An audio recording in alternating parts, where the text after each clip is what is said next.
Hello everyone.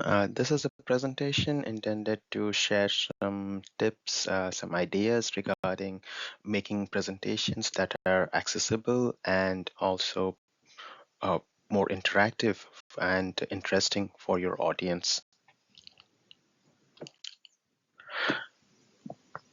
Let's start with taking a step back. Present, Presenting something in front of an audience, small or large, is an art form in itself. But this is not a discussion about how to present. What we will be discussing here is about building a narrative, about layouts in slides that are easier on the eye, colors and font choices that can help you make things accessible for your audience, and also how to represent data and ideas so that they are clear for your audience. One basic trick which is quite useful and maybe something that we as engineers should uh, be careful about is we should not focus solely on giving out information. What we need to do is try to tell a story so that it can be interesting for a diverse group of audience, not all of whom may be having the same technical background as we do, or maybe even have the same subspecialty as we do. You can build up with personal and relatable studies, or maybe you can present a puzzle that can make people care.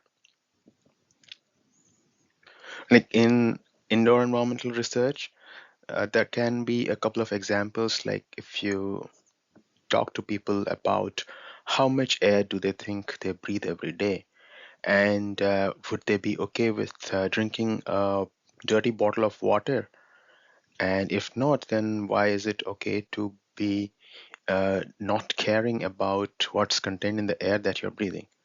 There is another kind of relatable story is imagine a child who is living in a home with high humidity. Due to high humidity, you have dust mites, and because of that, the child cannot have a soft toy. Now, once you have presented certain idea, you might uh, to build upon your story, to build a narrative, you can present alternatives. Do not directly go to the answer or directly go to what your conception is, what's the action that you are proposing. Discuss a plausible solution that may not work or which may be different from your solution. Then you can come to what you are proposing. And you can also need to explain at different stages as to why the audience should care. Background and colors, there are kind of differing opinions on this. You can use a light background, dark fonts, or a dark background and light fonts. To an extent, this will be guided by the surroundings that you are in, like if there is glare on the screen, what kind of projector is being used, and what kind of intensity it has.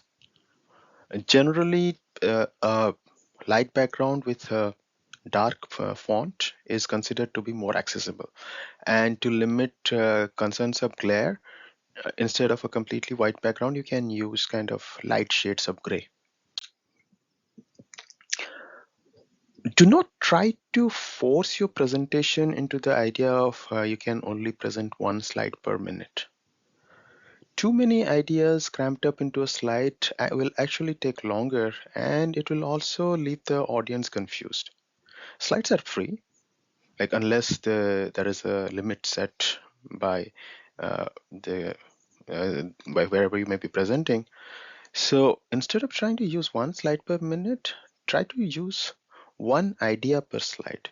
Use more slides, transition between slides, but stick to the basic that you want to build a story and tell a story as smoothly as possible.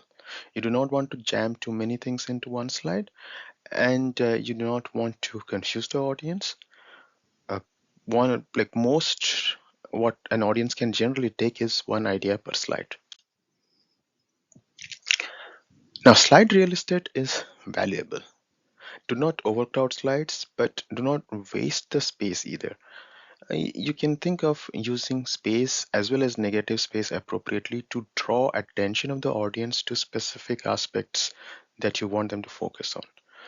Keep spacing and borders consistent across all slides so that the audience is used to uh, what they have the format, and so that from each slide to the next they don't have to relearn where the important things to be discussed are going to be present.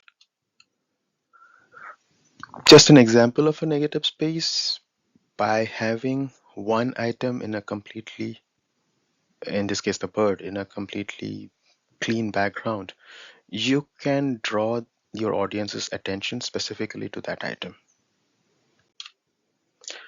Now, rule of threes, this is something if you have some experience with photography or artistic presentations, you might be familiar with.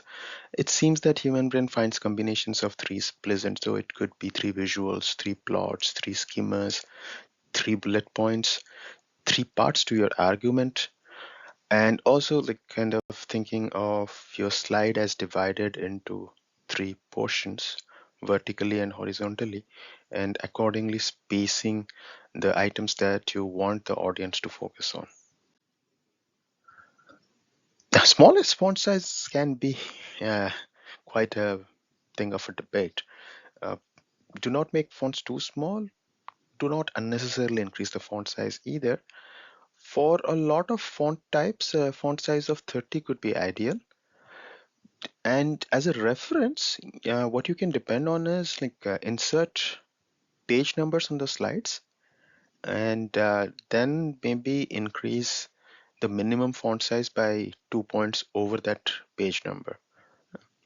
One other trick you can use is while you are making a slide, zoom out to 50% of the slide size.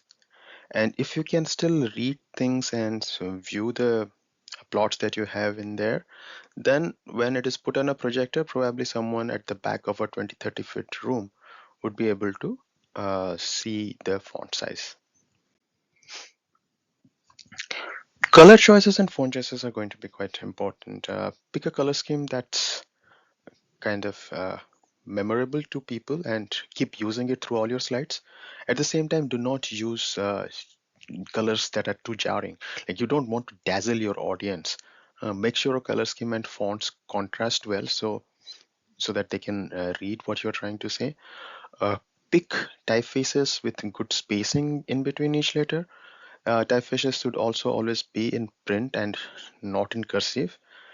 Do not use too many font types either. Like check that your font types pair well, and select like 2 to 3 font types that you want to use for heading, text, and emphasis throughout all your slides. There are a couple of websites here which I can recommend for choosing color palettes and font combinations. About 4 to 10% of the population has one or other type of color blindness. So in a presentation that's intended for a large group or a diverse group, it's useful to make visuals that are color blindness friendly. And there are websites where you can kind of input your schema or your plot and see how it would appear to people with different types of color blindness. And then you can understand what kind of color schema you should be using.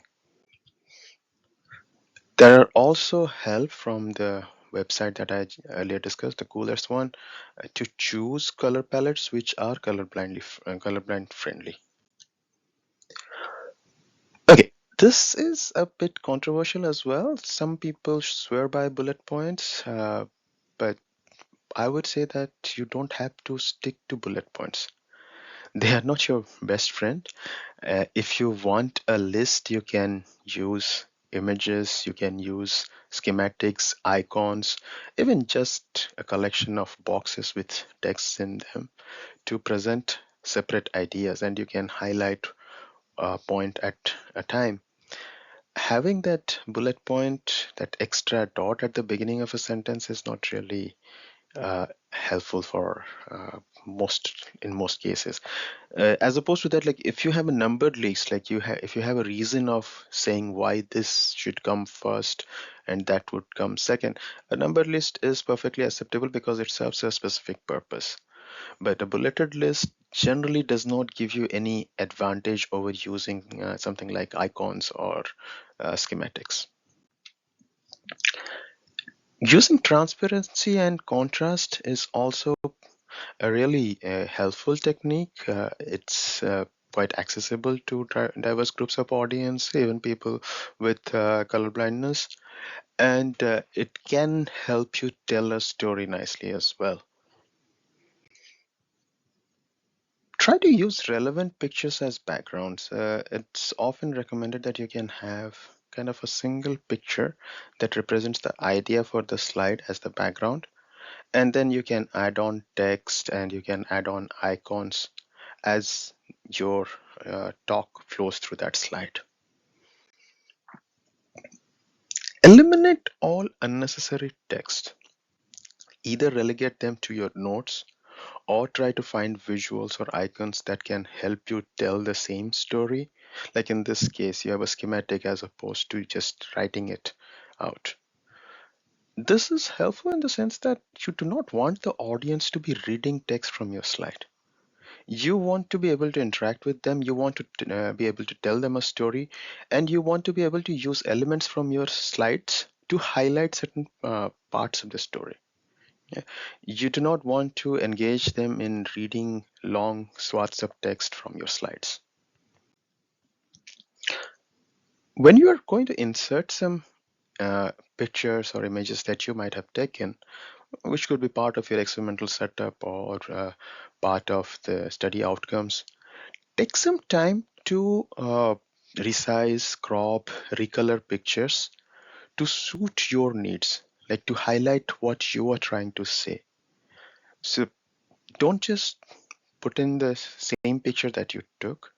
Take a little bit of time to edit it. It can be immensely helpful for your audience. This is an important part which we often forget, like especially when you are trying to make a presentation based on some kind of paper that you have already published. It's a default tendency to kind of copy the charts or plots that you have in the paper into the presentation. But that may not be the case. These are two different audiences. Like someone who is reading the paper has set out some amount of time, and it's up to him to go through each point, each chart in his own sweet time.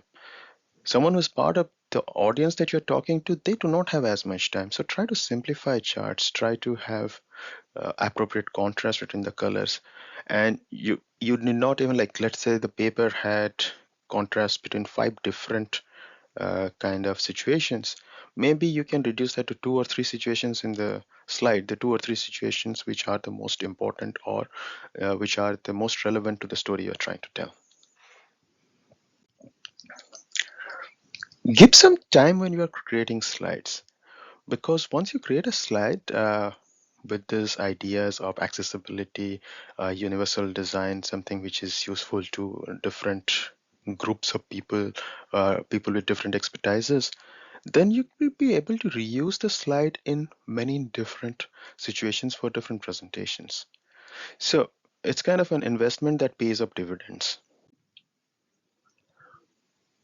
Try to make the presentation memorable for the audience. Like, let's say they are at a conference, they may be attending, say, 5 or 6 presentations on that day. What is in that presentation, in the presentation that you are making, that will stick with the audience, that they will be able to take home? So try to engage, maybe ask a question, give them time to think. If you can, maybe find an ally from the audience whom you can initiate a discussion with and which would be relevant for the entire audience.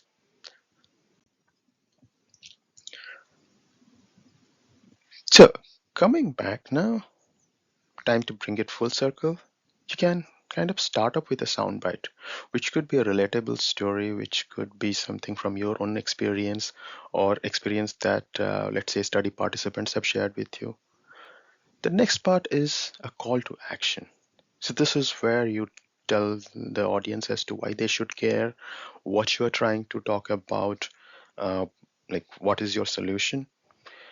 Finally, it is to bring things full circle. If possible, you could conclude by relating to what you started off with, by relating to the soundbite or the attention grabbing trick that you started with. There are some other ideas when you're trying to conclude. Like you can use contrast, like use the first part of a sentence to set up your point and end on the point where you can want the positive part. Uh, you can use list of three, like end in a sentence touching upon three things. We want to do this, and this, or a combination of contrast and list of three. So not this, not that, but this is what we're going to do. So these are a few tricks that I use to kind of make the last line or to be memorable, as well as to bring things back full circle. Thank you very much.